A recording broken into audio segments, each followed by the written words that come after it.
ವಿದ್ಯಾರ್ಥಿ ಮಿತ್ರರೇ, ದ್ವಿತೀಯ PUC ಅರ್ಥಶಾಸ್ತ್ರದಲ್ಲಿ ಮೈಕ್ರೋ ಎಕನಾಮಿಕ್ಸ್ ಸೂಕ್ಷ್ಮ ಅರ್ಥಶಾಸ್ತ್ರದಲ್ಲಿ 2ನೇ ಅಧ್ಯಾಯ ಅನುಭೋಗಿಗಳ ವರ್ತನೆಯ ಸಿದ್ಧಾಂತ, ಇದರ ಕೊನೆಯ ಒಂದು ಟಾಪಿಕ್ ಆಗಿ ಮಾರುಕಟ್ಟೆ ಬೇಡಿಕೆ ಎಂಬ ವಿಚಾರ ಇದೆ. ಮಾರ್ಕೆಟ್ ಡಿಮಾಂಡ್ ಅಂತ ಈಗಾಗಲೇ ನೀವು ಎಲ್ಲ ವಿಚಾರಗಳನ್ನು ಈ 2ನೇ ಅಧ್ಯಾಯದ ಪಾಠಗಳನ್ನು ಕಲ್ತಿದ್ದೀರಿ, ತಿಳ್ಕೊಂಡಿದ್ದೀರಿ. ಹಾಗಾಗಿ ಅದನ್ನೆಲ್ಲ ನಿಮ್ಮದೇ ಆದ ಕ್ರಮದಲ್ಲಿ ನೀವು ಅಧ್ಯಯನ ಮಾಡ್ತಾ ಇದ್ದೀರಿ ಅಂತ ಹೇಳಿ ಭಾವಿಸ್ತಾ ಇದ್ದೇನೆ. ಹಾಗೆ ಕೊನೆಯ ಹಂತದಲ್ಲಿ ಪ್ರಾಮುಖ್ಯ ಪ್ರಶ್ನೆಗಳೇನು, ಹಾಗೆ ಪ್ರಶ್ನಾವಳಿ ಬರುವಂತಹ ಯೋಜನಾಧಾರಿತ ಪ್ರಶ್ನೆ ಏನು, ಇದನ್ನೆಲ್ಲ ಸ್ವಲ್ಪ ಇವತ್ತು ತಿಳ್ಕೊಳ್ಳುವ. ಇವತ್ತು ಈ ಮಾರುಕಟ್ಟೆ ಬೇಡಿಕೆಯ ಬಗ್ಗೆ ಅದರ ಸ್ಪಷ್ಟತೆಯನ್ನು ಮಾಡಿಕೊಳ್ಳೋದು. ಮುಖ್ಯವಾಗಿ ಒಂದು ಸರಕು ಉತ್ಪಾದಿಸಲ್ಪಟ್ಟ ಸರಕು ಮಾರುಕಟ್ಟೆಯಲ್ಲಿ ಎಷ್ಟು ಪ್ರಮಾಣದ ಬೇಡಿಕೆಯನ್ನು ಹೊಂದಿರುತ್ತದೆ ಅಂತ. ಉದಾಹರಣೆಗೆ ನಾನು ಬರೆದಂಥ ಈ ಪುಸ್ತಕ ಮಾರ್ಕೆಟಲ್ಲಿ ಎಷ್ಟು ಡಿಮಾಂಡ್ ಇದೆ, ಬೇಡಿಕೆ ಎಷ್ಟಿದೆ, ಹೇಗೆ ನಾವು ಲೆಕ್ಕ ಹಾಕ್ತೇವೆ ಎಂಬುದು. ಇಲ್ಲಿ ಮಾರುಕಟ್ಟೆಗೆ ಯಾವುದೇ ಒಂದು ಸರಕು ಪೂರೈಕೆಯಾದಾಗ ಅದು ಒಂದು ನಿರ್ದಿಷ್ಟ ಬೆಲೆಯನ್ನು ಹೊಂದಿರುತ್ತದೆ. ಈಗ ಈ ವರ್ಷ ನಾನು ಉತ್ಪಾದಿಸಿದ ಸರಕು ಒಂದು ನಿರ್ದಿಷ್ಟ ಬೆಲೆಯಲ್ಲಿ ಮಾರಾಟ ಮಾಡ್ತೀನಿ. ಇದೇ ಸರಕು ಬರುವ ಮುಂದಿನ ವರ್ಷವೂ ನನಗೆ ಮಾರಾಟಕ್ಕೆ ಬರುವಾಗ ಅದರ ಬೆಲೆ ವ್ಯತ್ಯಾಸ ಆಗ್ಬೋದು. ಒಂದು ನಿರ್ದಿಷ್ಟ ಸಮಯದಲ್ಲಿ ನಿರ್ದಿಷ್ಟ ಬೆಲೆಯಲ್ಲಿ ಒಂದು ಸರಕಿಗೆ ಪೂರೈಕೆಯನ್ನು ನಾವು ಮಾಡ್ತೇವೆ. ಹೀಗೆ ಈ ಮಾರುಕಟ್ಟೆಯ ಪೂರೈಸಲ್ಪಟ್ಟಂತಹ ಸರಕಿಗೆ ಬೇಡಿಕೆ ಎಷ್ಟಿದೆ, ಬೇಡಿಕೆಯ ಪ್ರಮಾಣ ಹೇಗೆ ಲೆಕ್ಕ ಹಾಕ್ತೇವೆ ಎಂಬುದರ ಬಗ್ಗೆ ಇಲ್ಲಿ ಸ್ಪಷ್ಟತೆ ಮಾಡಿಕೊಳ್ಳಿಕ್ಕೆ ಸಾಧ್ಯ. ಈ ಉದಾಹರಣೆಗೆ ಈ ಡೆಫಿನೇಷನ್ ಏನು ಹೇಳ್ತದೆ ನೋಡಿ. ಒಂದು ನಿರ್ದಿಷ್ಟ ಬೆಲೆಯಲ್ಲಿ ಒಂದು ಸರಕಿಗಿರುವ ಎಲ್ಲ ಅನುಭೋಗಿಗಳ ವೈಯಕ್ತಿಕ ಬೇಡಿಕೆಯನ್ನು ಒಟ್ಟುಗೂಡಿಸಿದರೆ ಅದು ಆ ಸರಕಿನ ಮಾರುಕಟ್ಟೆ ಬೇಡಿಕೆ ಆಗ್ತದೆ. ಇಲ್ಲಿ ಇಂಡಿವಿಜುವಲ್ ಡಿಮಾಂಡ್ ಅಂತ ಒಂದು ವರ್ಡ್ ಬರ್ತದೆ, ವೈಯಕ್ತಿಕ ಬೇಡಿಕೆ ಎಂಬ ವಿಚಾರ. ಇಲ್ಲಿ ಇಂಡಿವಿಜುವಲ್ ಡಿಮಾಂಡ್ ಅಂದರೆ ಏನು?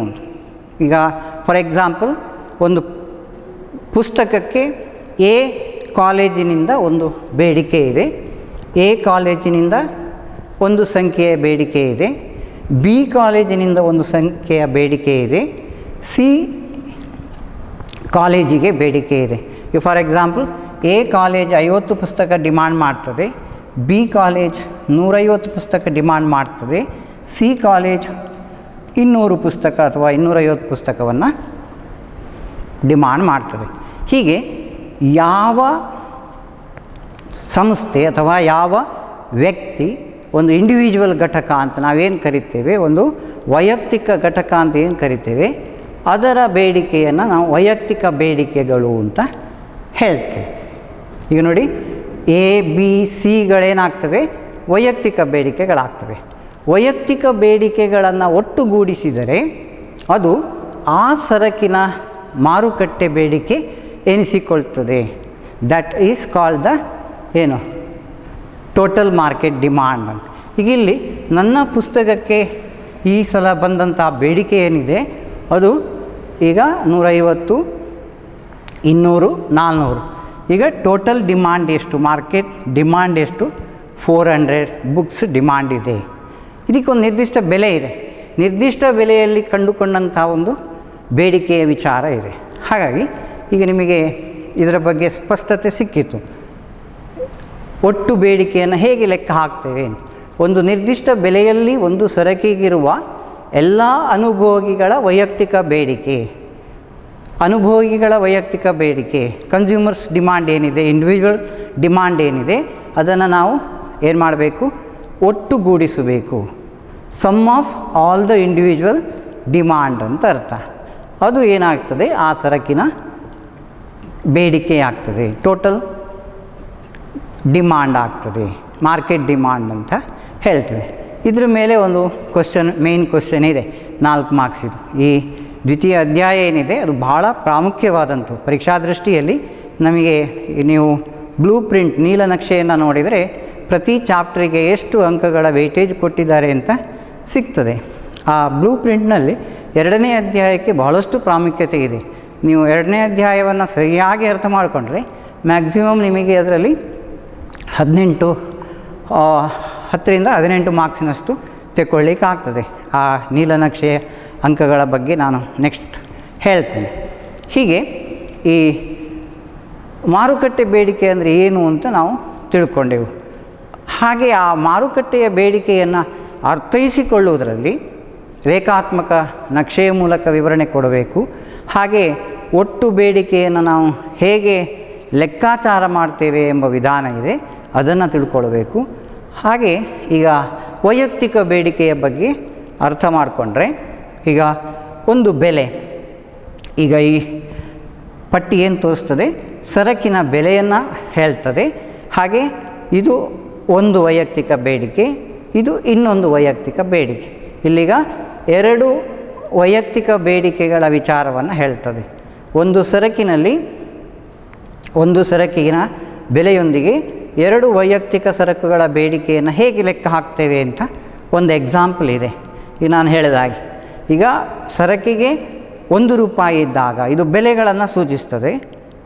ಸರಕಿನ ಬೆಲೆ 1 ರೂಪಾಯಿ ಇದ್ದರೆ, ಒಂದು ಎಕ್ಸಾಂಪಲ್ ಇದೆ, 1 ರೂಪಾಯಿ ಇದ್ದರೆ ಅಲ್ಲಿ ಒಂದು ಬೇಡಿಕೆ ಏನು, Q1 ಬೇಡಿಕೆ ಏನು, ಒಂದು ವೈಯಕ್ತಿಕ ಘಟಕದ ಬೇಡಿಕೆ ಏನು,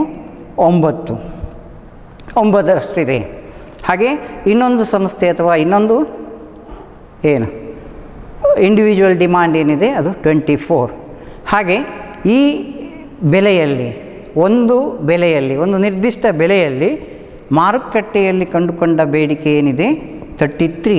ಯಾಕೆ ಇಲ್ಲಿ 2 ಇಂಡಿವಿಜುವಲ್ ಬೇಡಿಕೆ ಇದೆ, Q1 + Q2 = Q1 + Q2ವಿನ ಮೊತ್ತ ಏನಿದೆ ಅದು 33. 9 + 24 33. This is the total market demand. ಹಾಗೆ ಬೇರೆ ಬೇರೆ ಬೆಲೆಗಳಲ್ಲಿ ಏನು ಅಂತ ಇಲ್ಲಿ ಒಂದು ಎಕ್ಸಾಂಪಲ್ ಇದೆ. 2 ರೂಪಾಯಿ ಆದಾಗ ಎಷ್ಟು ಬೇಡಿಕೆ ಬರ್ತದೆ, 3 ರೂಪಾಯಿ ಆದಾಗ ಎಷ್ಟು, 4 ಆದಾಗ ಎಷ್ಟು, 5 ಆದಾಗ ಎಷ್ಟು. ಇಲ್ಲಿ ಸರಕಿನ ಬೆಲೆ ಹೆಚ್ಚುತ್ತಾ ಹೋದಂತೆ ಅದರ ಬಗ್ಗೆ ನಮಗೆ ಗೊತ್ತಿದೆ. ಸರಕಿನ ಬೆಲೆ ಹೆಚ್ಚುತ್ತಾ ಹೋದಂತೆ ಡಿಮಾಂಡ್ ಕಡಿಮೆ ಆಗ್ತಾ ಬಂದಿದೆ. ಅದನ್ನು ಸಹ ಇಲ್ಲಿ ತಿಳ್ಕೊಳ್ಳಿಕ್ಕೆ ಬರ್ತದೆ. ಸರಕಿನ ಬೆಲೆ ಹೆಚ್ಚುತ್ತಾ ಹೋದಂತೆ ಡಿಮಾಂಡ್ ಏನು, 9, 8, 7 ಹೀಗೆ ಒಂದು ಎಕ್ಸಾಂಪಲ್ ಕೊಟ್ಟಿದ್ದೇವೆ. ಇದರಿಂದ ನಾವು ಅರ್ಥೈಸ್ಕೊಳ್ಳಿಕ್ಕೆ ಸುಲಭ ಅಂತ. ಈಗ ಇನ್ನೊಂದು Q2ವಿನಲ್ಲೂ ಅದೇ ರೀತಿ ಬೇಡಿಕೆಯ ಪ್ರಮಾಣ ಕಡಿಮೆ ಆಗ್ತಾ ಬಂತು. ನೋಡಿ, ಸರಕಿನ ಬೆಲೆ ಹೆಚ್ಚುತ್ತಾ ಬಂದಂತೆ ಮಾರುಕಟ್ಟೆಯಲ್ಲಿ ಒಟ್ಟು ಬೇಡಿಕೆಯ ಪ್ರಮಾಣವು ಕಡಿಮೆ ಆಗ್ತಾ ಬರ್ತದೆ.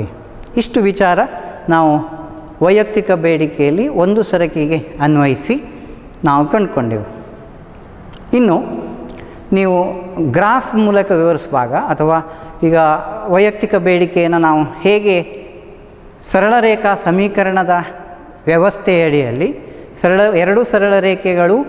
ಸರಳ ರೇಖಾ ಬೇಡಿಕೆಗಳ ಸಮಾನಾಂತರ ಸಂಕಲನವನ್ನು ಹೇಗೆ ಮಾಡ್ತೇವೆ ಎಂಬುದು. ಈಗ ನಾವು ಬೇಡಿಕೆಯನ್ನು ನಿರ್ಧರಿಸುವಾಗ ನಮಗೆ ಒಂದು ಲೀನಿಯರ್ ಇಕ್ವೇಷನ್ ಅಂತ ಸರಳ ರೇಖಾ ಬೇಡಿಕೆಯ ರೇಖೆ ಸಿಗ್ತದೆ ಅಥವಾ ಒಂದು ಸಮೀಕರಣ ಸಿಗ್ತದೆ. ಈ ಉದಾಹರಣೆಗೆ ಇಲ್ಲಿ 2 ಬೇಡಿಕೆಗಳ ಬಗ್ಗೆ ನಾನು ಸಮೀಕರಣ ಎಕ್ಸಾಂಪಲ್ ಕೊಟ್ಟಿದ್ದೇನೆ. ಈ ಉದಾಹರಣೆಗೆ ಒಂದು D1 ಮತ್ತು D2. D1 ಎಂಬುದು ಒಂದು ವೈಯಕ್ತಿಕ ಬೇಡಿಕೆ, D2 ಎಂಬುದು ಇನ್ನೊಂದು ವೈಯಕ್ತಿಕ ಬೇಡಿಕೆ. ಇಲ್ಲಿದ್ದ ಹಾಗೆ Q1 ಮತ್ತು Q2ವಿನ ವಿಚಾರವನ್ನು ಇಲ್ಲಿ D1P D2P ಅಂತ ಹೇಳ್ಬೋದು. ಸಮೀಕರಣ ರೂಪದಲ್ಲಿ ನಾವು ರೇಖಾತ್ಮಕವಾಗಿ ಅರ್ಥೈಸಿಕೊಳ್ಳುವಾಗ ಅಲ್ಲಿ ಒಂದು ನಿರ್ದಿಷ್ಟ ಬೆಲೆಯಲ್ಲಿ ಎಷ್ಟು ಬೇಡಿಕೆ ಬರ್ತದೆ ಅಂತ. ಉದಾಹರಣೆಗೆ P ಸರಕಿನ ಬೆಲೆ 2 ರೂಪಾಯಿ ಇದ್ದಾಗ 2 ರೂಪಾಯಿ ಇದ್ದಾಗ ಎಷ್ಟಾಗ್ತದೆ ಎಂಬುದು ನೋಡಿ. 10 - 2 8 8ರಷ್ಟು ಬೇಡಿಕೆ ಬರ್ತದೆ. ಹಾಗೆ ಪಿಯ ಬೆಲೆ 4 ರೂಪಾಯಿ ಇದ್ದಾಗ ಎಷ್ಟು ಬೇಡಿಕೆ ಬರ್ತದೆ? 10 - 4 6ರಷ್ಟು ಬರ್ತದೆ. ಹೀಗೆ ಇದು ಒಂದು ಬೇಡಿಕೆ. ಅದೇ ರೀತಿ ಇನ್ನೊಂದು ಬೇಡಿಕೆಯ ಸರಳರೇಖಾ ಸಮೀಕರಣ ಇದೆ. ಈ 2 ವೈಯಕ್ತಿಕ ಬೇಡಿಕೆಗಳನ್ನು ನಾವು ಹೇಗೆ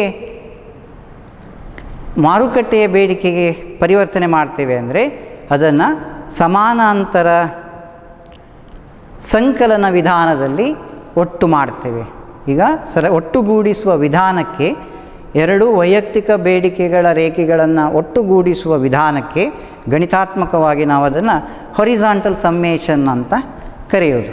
ನಮಗೆ ಹಿಂದಿನ ತರಗತಿಗಳಲ್ಲಿ ಗಣಿತದ ವಿಚಾರಗಳಲ್ಲಿ ಈ ರೀತಿ ಸರಳ ರೇಖಾ ಸಮೀಕರಣಗಳನ್ನು ನಾವು ಹೇಗೆ ಕೂಡಿಸ್ತೇವೆ, ಹೊರಿಜಾಂಟಲ್ ಸಮ್ಮೇಷನ್ ಅಥವಾ ಅಡ್ಡ ಸಾಲು ಸಂಕಲನ ವಿಧಾನ ಹೇಗೆ ಅಂತ ನಾವು ಗಣಿತದಲ್ಲಿ ಅರ್ಥ ಮಾಡ್ಕೊಂಡಿದ್ದೇವೆ. ಅದೇ ರೀತಿ ಇಲ್ಲಿ ಈ ಎರಡು ಸಮೀಕರಣಗಳನ್ನು ನಾವು ಕೂಡಿಸುವಂಥದ್ದು. ಈಗ ನೋಡಿ, ಒಂದು ವೈಯಕ್ತಿಕ ಬೇಡಿಕೆ, ಇನ್ನೊಂದು ವೈಯಕ್ತಿಕ ಬೇಡಿಕೆ, ಇದನ್ನು ನಾವು ಸಮಾನಾಂತರ ಸಮೀಕರಣದ ಆಧಾರದಲ್ಲಿ ಕೂಡಿಸಿದಾಗ ಟೋಟಲ್ ಬೇಡಿಕೆ, total demand, total market demand D1 + D2 = D of P. ಇಲ್ಲಿ ಇದ್ದಾಗೆ Q1 + Q2 ಅನ್ನೇ ನಾವು DP ಅಂತ ಹೇಳುವಾಗೆ ಆಗ್ತದೆ. ಇನ್ನು ಈ DP = how much? By adding these two equations 25, 10 + 15 25. ಆಮೇಲೆ -P both are minus, so -2. ಇಲ್ಲೀಗ 25 - 2P ಅಂತ ಬಂತು. ಈಗ ಯಾವುದೇ ಒಂದು ಸರಕಿಗೆ ಬೆಲೆ, ಯಾವ ಬೆಲೆಯನ್ನು ನಾವು ನಿರ್ಧಾರ ಮಾಡಿದ್ದೇವೋ ಆ ಬೆಲೆಯಲ್ಲಿ ನಮಗೆ ಎಷ್ಟು ಬೇಡಿಕೆ ಕಂಡುಕೊಳ್ತದೋ, ಆ ಬೆಲೆಯಲ್ಲಿ ಎಷ್ಟು ಬೇಡಿಕೆ ಕಂಡುಕೊಳ್ತದೋ ಆ ಬೇಡಿಕೆಯನ್ನು ನಾವು ಹೀಗೆ ಒಟ್ಟುಗೂಡಿಸಿದರೆ ನಮಗೆ ಒಟ್ಟು ಬೇಡಿಕೆಯ ಪ್ರಮಾಣ ಬರ್ತದೆ. ನಾವಿಲ್ಲಿ ಸಿಂಪಲ್ ವಿಚಾರ, ಸರಳ ಉದಾಹರಣೆಯೊಂದಿಗೆ ಅರ್ಥೈಸ್ಕೊಂಡಿದ್ದೇವೆ. ಸಮೀಕರಣಕ್ಕೆ ಬರುವಾಗ ಇಲ್ಲಿ ಫಾರ್ ಎಕ್ಸಾಂಪಲ್ ನೋಡಿ, ಸರಕಿಗೆ 10 ರೂಪಾಯಿ ಬಂದರೆ, ಒಂದು ಸರಕಿನ ಬೆಲೆ 10ರಷ್ಟಾದರೆ ಏನಾಯಿತು? 10 - 10 ಆಯಿತು. ಇಲ್ಲಿ 10 - 10 ಅಂದರೆ 0, ಬೇಡಿಕೆ ಕಳ್ಕೊಳ್ತದೆ. ಇದರ ಅರ್ಥ ಏನು? ಯಾವುದೇ ಒಂದು ಸರಕಿಗೆ ತೀರಾ ಹೆಚ್ಚು ಬೆಲೆಯಲ್ಲಿ ಮಾರಲಿಕ್ಕೆ ಆಗೋದಿಲ್ಲ. ಮಾರಾಟ ಮಾಡಿದಾಗ ಏನಾಗ್ತದೆ? ಅಲ್ಲಿ ಬೇಡಿಕೆ ಕಳ್ಕೊಳ್ಳುವ ಸಾಧ್ಯತೆ ಇದೆ. ಹೆಚ್ಚಾದ ಬೆಲೆಯಲ್ಲಿ ಬೇಡಿಕೆಗಳು ಯಾವಾಗಲೂ ಕಡಿಮೆ ಆಗ್ತಾ ಹೋಗ್ತದೆ. ಹಾಗಾಗಿ ಒಂದು ನಿರ್ದಿಷ್ಟ ಸರಕಿಗೆ ಮಾರುಕಟ್ಟೆಯಲ್ಲಿ ಬೇಡಿಕೆ ಎಷ್ಟಿದೆ ಅಂತ ನಾವು ಕಂಡುಕೊಳ್ಬೇಕಾದ್ರೆ ಅಲ್ಲಿ ಮ್ಯಾಕ್ಸಿಮಮ್ ಪ್ರೈಸ್ ಏನಿದೆ ಅದು ಮೀರಲಿಕ್ಕಿಲ್ಲ. ಅದನ್ನು ನಾವು ಇಲ್ಲಿ ಅರ್ಥೈಸ್ಕೊಳ್ಳಿಕ್ಕೆ ಆಗ್ತದೆ. ಸರಳ ರೇಖಾ ಸಮೀಕರಣದಲ್ಲಿ ಈಗ ಈ ಬೇಡಿಕೆಯಲ್ಲಿ 10 ರೂಪಾಯಿಗಿಂತ ಹೆಚ್ಚು, ಸರಕಿಗೆ 10 ರೂಪಾಯಿಗಿಂತ ಹೆಚ್ಚು ಮಾರಾಟ ಮಾಡಿದರೆ ಅಲ್ಲಿ ಬೇಡಿಕೆ 0 ಆಗ್ತದೆ. ಹಾಗಾಗಿ ಅಲ್ಲಿ ಬೇಡಿಕೆಯನ್ನು ನಾವು ಹೇಗೆ ನಿರ್ಧರಿಸ್ತೇವೆ? ಸರಕಿನ ಬೆಲೆಯ ಆಧಾರದಲ್ಲಿ ನಿರ್ಧರಿಸ್ತಾ ಹೋಗ್ಲಿಕ್ಕೆ ಆಗ್ತದೆ.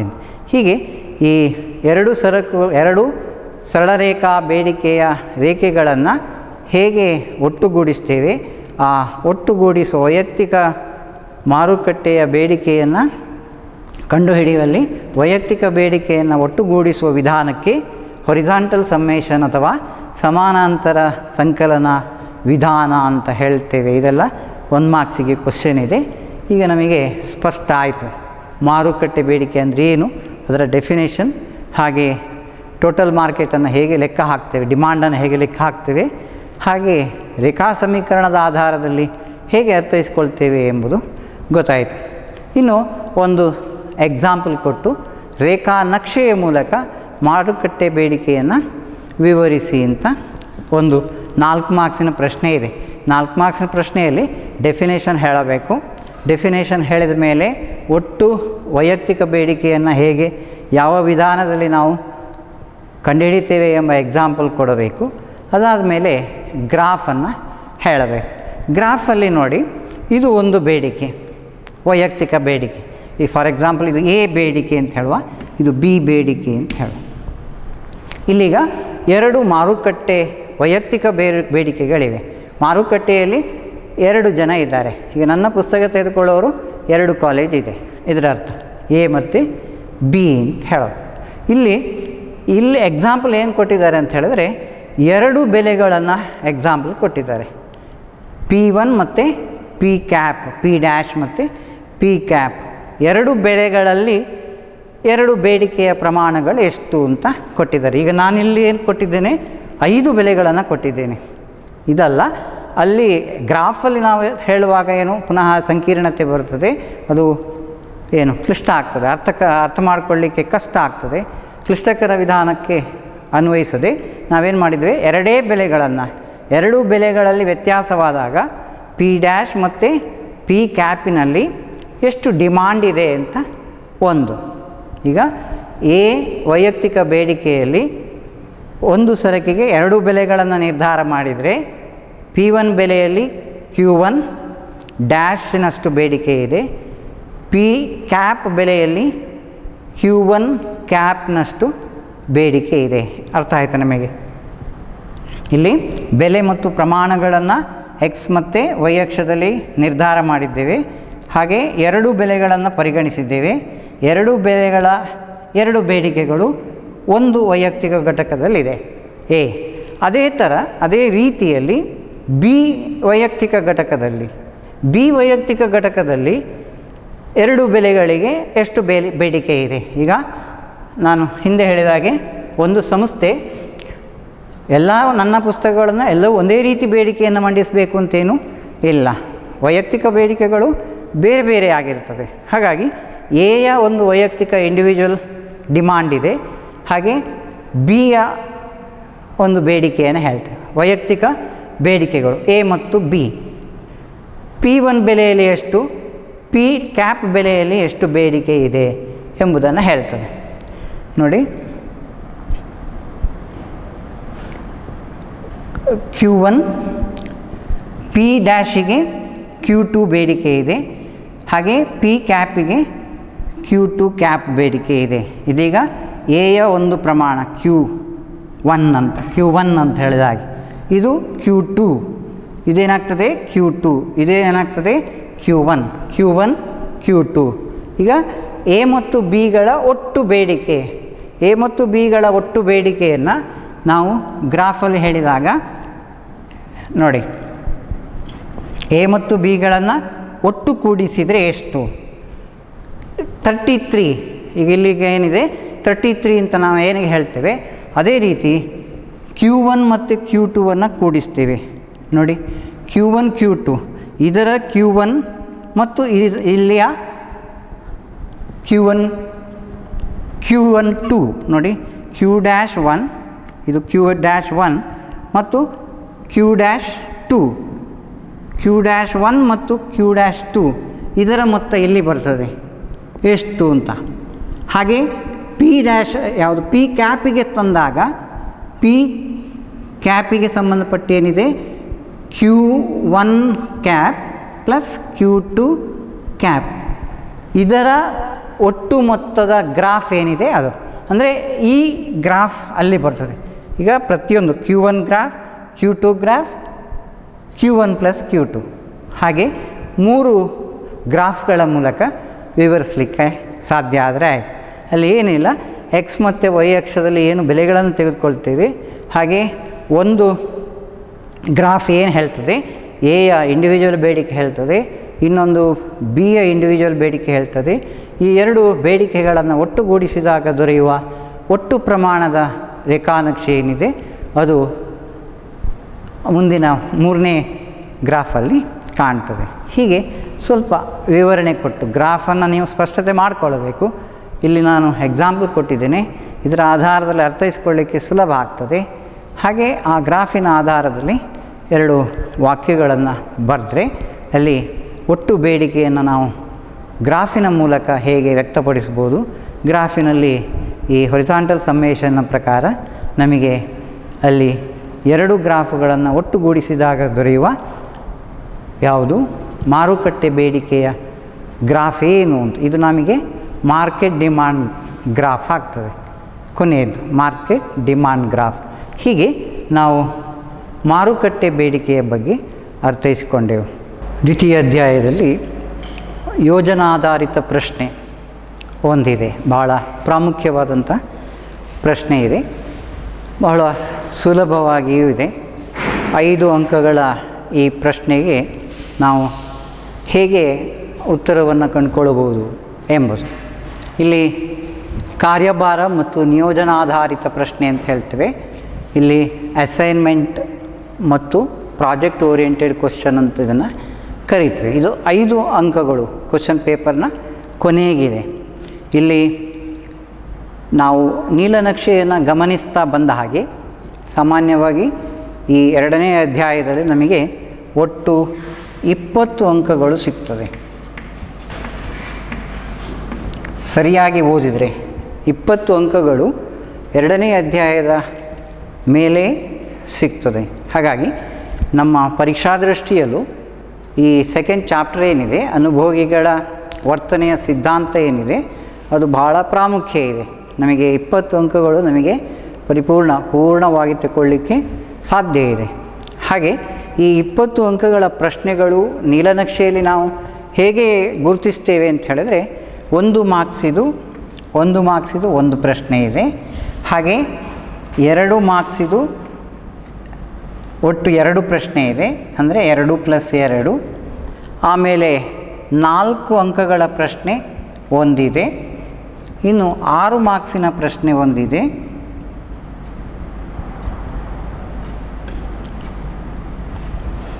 ಆಮೇಲೆ 5 ಅಂಕಗಳ ಯೋಜನಾಧಾರಿತ ಪ್ರಶ್ನೆ ಒಂದಿದೆ. ಈಗ ನೋಡಿ, 1 ಮಾರ್ಕ್ಸಿದು 2 ಮಾರ್ಕ್ಸಿದು 4 ಪ್ರಶ್ನೆ ಇದೆ. ಹಾಗೆ 4 ಮಾರ್ಕ್ಸಿದು 6 ಮಾರ್ಕ್ಸಿದು ಆಮೇಲೆ 5 ಮಾರ್ಕ್ಸಿನ ಪ್ರಶ್ನೆಗಳನ್ನು ಇಲ್ಲಿ ಕೇಳ್ತಾರೆ. ನಮಗೆ ಸ್ಪಷ್ಟ ಆಯಿತು ನೋಡಿ ಎಷ್ಟು ಅಂಕಗಳು ಸಿಗ್ತದೆ ಎಂಬುದನ್ನು ನಾವಿಲ್ಲಿ ತಿಳ್ಕೊಳ್ಳಿಕ್ಕಾಗ್ತದೆ. 20 ಅಂಕಗಳು ಇಲ್ಲಿ ಸಿಗ್ತದೆ ನೋಡಿ. 1 ಮಾರ್ಕ್ಸಿದು 2 ಮಾರ್ಕ್ಸಿದು 2 ಪ್ರಶ್ನೆಗಳು ಅಂತ ಹೇಳಿದರೆ ನಮಗಿಲ್ಲಿ 2 ಮಾರ್ಕ್ಸಿದು 4 ಮಾರ್ಕ್ಸ್ ಸಿಗ್ತದೆ. ಆಮೇಲೆ 4 ಮಾರ್ಕ್ಸಿದು 6 ಮಾರ್ಕ್ಸಿದು 5 ಮಾರ್ಕ್ಸಿದು ಹೀಗೆ ಇದು ಯೋಜನಾಧಾರಿತ ಪ್ರಶ್ನೆ. ಇದು ಇಷ್ಟನ್ನು ನೀವು ಸರಿಯಾಗಿ ಕಲಿತುಕೊಂಡ್ರೆ, ಎಲ್ಲವನ್ನು ಕರೆಕ್ಟಾಗಿ ನಿಮಗೆ ಆ ಅಂಕಗಳಿಗೆ ಅನುಸಾರವಾಗಿ ನೀವು ನೋಟ್ಸನ್ನು ಮಾಡಿಕೊಂಡಿದ್ದರೆ ಮತ್ತು ಅದನ್ನು ಸರಿಯಾಗಿ ಅಧ್ಯಯನ ಮಾಡಿದರೆ ನಿಮಗೆ ಪೂರ್ಣ 20 ಅಂಕಗಳು ಯಾವುದೇ ಕಡಿತ ಇಲ್ಲದೆ, ಯಾವುದೇ ಕಡಿಮೆ ಮಾಡದೆ ನಿಮಗೆ ಪೂರ್ಣ ಅಂಕಗಳು ಸ್ಪಷ್ಟವಾಗಿ ತೆಕ್ಕೊಳ್ಳಿಕ್ಕಾಗ್ತದೆ. ಇದು ನಮ್ಮ ನೀಲನಕ್ಷೆಯ ಪ್ರಕಾರ ಈ ಚಾಪ್ಟರ್ನಲ್ಲಿ ಬರುವಂಥ ಪ್ರಶ್ನೆಗಳು ನಮಗೆ ಕ್ಲಿಯರ್ ಆಯಿತು ಅಂತ ಕಾಣ್ತದೆ. 1 ಮಾರ್ಕ್ಸಿದು 2 ಮಾರ್ಕ್ಸಿದು 2, 4 ಮಾರ್ಕ್ಸಿದು 6 ಮಾರ್ಕ್ಸಿದು ಯೋಜನಾಧಾರಿತ ಪ್ರಶ್ನೆ. ಹೀಗೆ ಇವತ್ತು ಈಗ ಕೊನೆಯದಾಗಿ ಯೋಜನಾಧಾರಿತ ಪ್ರಶ್ನೆಗಳನ್ನು ಹೇಗೆ 5 ಮಾರ್ಕ್ಸ್ ತಗೊಳ್ಬೋದು ಎಂಬುದು. ಇದು ಬಜೆಟ್ ರೇಖೆಯ ಆಧಾರದಲ್ಲಿದೆ. ಬಜೆಟ್ ಗಣ ಮತ್ತು ಬಜೆಟ್ ರೇಖೆಯ ಪರಿಕಲ್ಪನೆಯನ್ನು ನಾವು ಮಾಡಿಕೊಂಡಿದ್ದೇವೆ. ಅದರ ಆಧಾರದಲ್ಲಿ ಒಬ್ಬ ಅನುಭೋಗಿಯು ತನ್ನ ಸೀಮಿತ ಆದಾಯವನ್ನು ಹೇಗೆ ಬಳಕೆ ಮಾಡಿಕೊಳ್ತಾನೆ ಎಂಬುದರ ಬಗ್ಗೆ ನಾವು ತಿಳ್ಕೊಂಡೆವು. ಅದರಲ್ಲಿ ಒಂದು ಸೀಮಿತ ಒಬ್ಬ ಅನುಭೋಗಿ ಆದಾಯ, ಅವನಿಗೆ ಪಾಕೆಟ್ ಮನಿ 40 ರೂಪಾಯಿ ಇದೆ. ಒಬ್ಬನಿಗೆ 40 ರೂಪಾಯಿಯಷ್ಟು ಪಾಕೆಟ್ ಮನಿ ಇದೆ. ಅವ 2 ಹಣ್ಣುಗಳನ್ನು ಖರೀದಿ ಮಾಡುವ ಸಂದರ್ಭದಲ್ಲಿ ಬಾಳೆಹಣ್ಣು ಮತ್ತು ಮಾವಿನ ಹಣ್ಣು 2 ಸರಕುಗಳು, ಅದರ ಬೆಲೆಯನ್ನು P1 ಮತ್ತು P2 ಅಂತ ಕೊಟ್ಟಿದ್ದಾರೆ. ಮಾವಿನ ಹಣ್ಣಿನ ಬೆಲೆ P1, ಬಾಳೆಹಣ್ಣಿನ ಬೆಲೆ P1 5 ರೂಪೀಸ್. ಹಾಗೆ price of mango P2 10 rupees.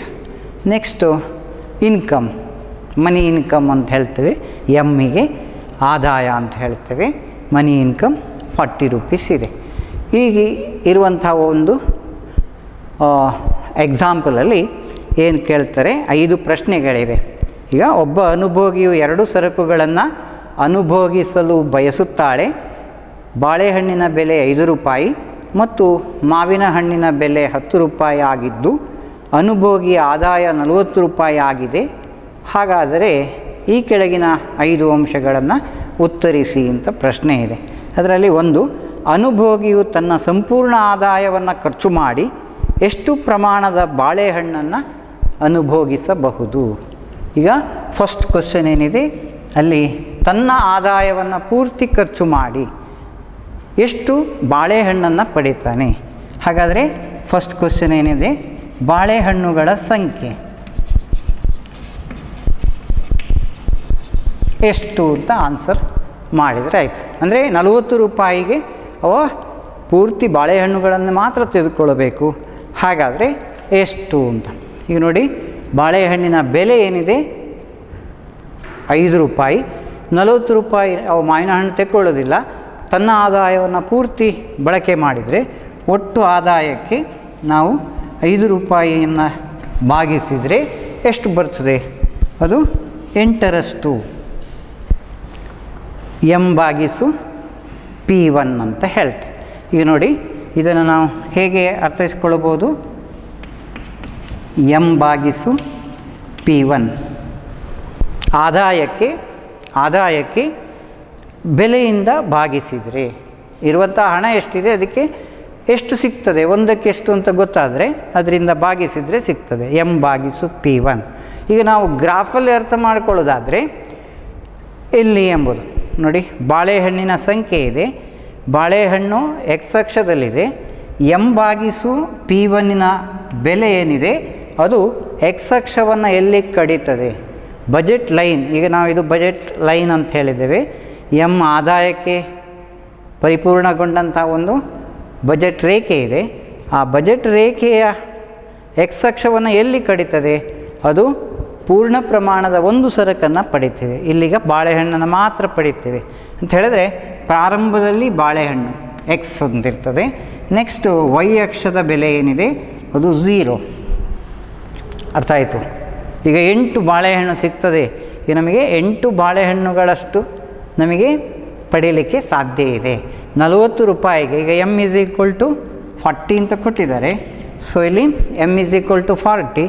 40 divided by rate of banana ಏನಿದೆ ಇದನ್ನು ನಾವು ಏನು ಕರೆದಿದ್ದೇವೆ? p1 ಅಂತ ಕರೆದಿದ್ದೇವೆ. ಇದು p2. ಈಗ m/p1 40 by how much? 40/5. 40/5 ಎಷ್ಟಾಯಿತು? 8. ಹೀಗೆ m/p1ನ ಅಳತೆ ಏನಿದೆ ಅದು ಬಾಳೆಹಣ್ಣುಗಳ ಸಂಖ್ಯೆ. ಒಂದು ಕ್ವಶನ್ ಆಯಿತು, 1 ಮಾರ್ಕ್ಸ್ ಸಿಕ್ಕಿತು. ಭಾಳಷ್ಟು ಈಸಿ ಕ್ವಶನ್ ಇದೆ, ಅರ್ಥ ಮಾಡಿಕೊಂಡ್ರೆ ಬಹಳ ಸುಲಭ ಇದೆ. ಈಗ ಸೆಕೆಂಡ್ ಪಾಯಿಂಟ್ ಏನಿದೆ ಇದು ಅನುಭೋಗಿಯು ತನ್ನ ಸಂಪೂರ್ಣ ಆದಾಯವನ್ನು ಖರ್ಚು ಮಾಡಿ ಎಷ್ಟು ಪ್ರಮಾಣದ ಮಾವಿನ ಹಣ್ಣನ್ನು ಪಡೀತಾನೆ. ಈಗ ಮಾವಿನ ಹಣ್ಣಿನ ಸಂಖ್ಯೆಯನ್ನು ತೆಗೆದುಕೊಳ್ಳೋದು.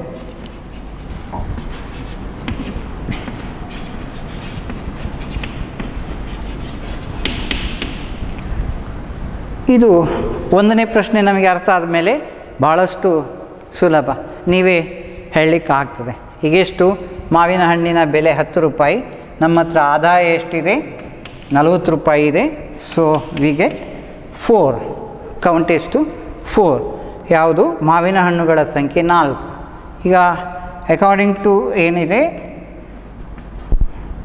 ಮ್ಯಾಥಮೆಟಿಕಲ್ ಫಾರ್ಮಲ್ಲಿ, ಗಣಿತದ ಸೂತ್ರದಲ್ಲಿ ನಾವು ಏನು ಹೇಳ್ತೇವೆ? m/p2. ಈಗ m/p2ವಿನ ಪ್ರಮಾಣ ಎಲ್ಲಿದೆ?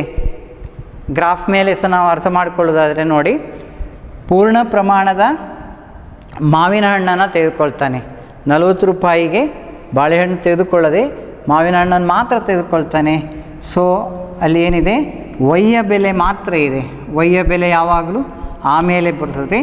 ಪ್ರಾರಂಭದಲ್ಲಿ x ಅಕ್ಷವನ್ನು ಯಾವುದು? y ಅಕ್ಷವನ್ನು ಎಲ್ಲಿ ಕಡಿತದೋ ಬಜೆಟ್ ಲೈನ್ ಅದು m/p2 ಪಾಯಿಂಟ್ ಅಂತಿದೆ.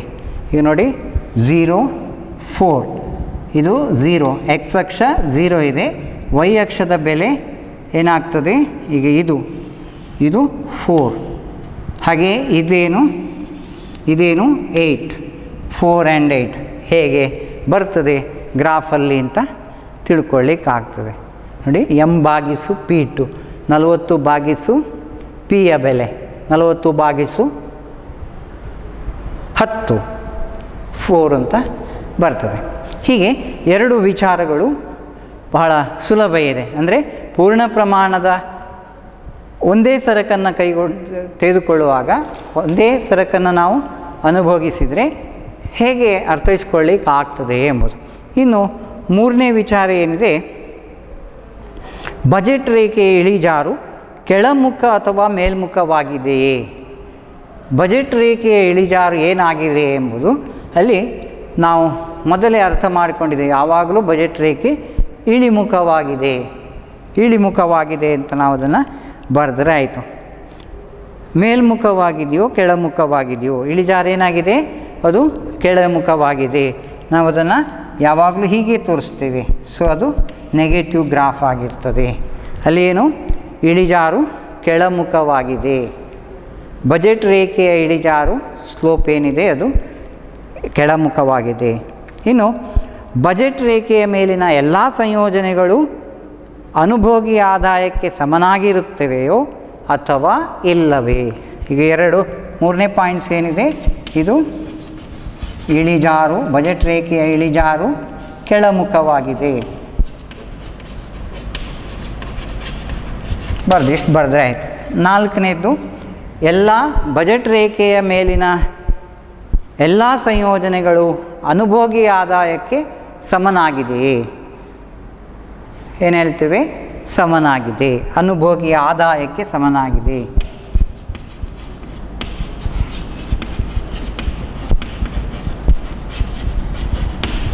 ಆಮೇಲೆ 5ನೇ ಪಾಯಿಂಟ್ ಏನಿದೆ, ಒಂದು ಬಾಳೆಹಣ್ಣನ್ನು ಹೆಚ್ಚುವರಿಯಾಗಿ ಪಡೆಯಲು ಮಾವಿನ ಹಣ್ಣನ್ನು ಬಿಟ್ಟು ಕೊಡಬೇಕಾಗುತ್ತದೆ. ಇದು ಸರಿಯೇ. ಈಗ ನಾವೀಗ ಬಾಳೆಹಣ್ಣನ್ನು ಒಂದು ಹೆಚ್ಚು ಪಡಿಬೇಕು ಅಂತಾದರೆ ಇಲ್ಲಿ ಮಾವಿನ ಹಣ್ಣನ್ನು ಒಂದು ಕಡಿಮೆ ಮಾಡಬೇಕಾಗ್ತದೆ. ಈಗ ಹೆಚ್ಚು ಪಡಿಬೇಕಾದರೆ ಮಾವಿನ ಹಣ್ಣಿನ ಸಂಖ್ಯೆ ಕಡಿಮೆ ಮಾಡಬೇಕು. ಹಾಗಾದರೆ ಇದು ಸರಿಯೇ? ಇದು ಸರಿ. ನಾವು ಒಂದು ವಸ್ತುವನ್ನು ಬಿಟ್ಟು ಕೊಡುವಾಗ ಇನ್ನೊಂದು ವಸ್ತುವನ್ನು ನಾವು ಕಳ್ಕೊಳ್ತೇವೆ, ಕಡಿಮೆ ಮಾಡಲೇಬೇಕಾಗ್ತದೆ ಎಂಬ ವಿಚಾರ.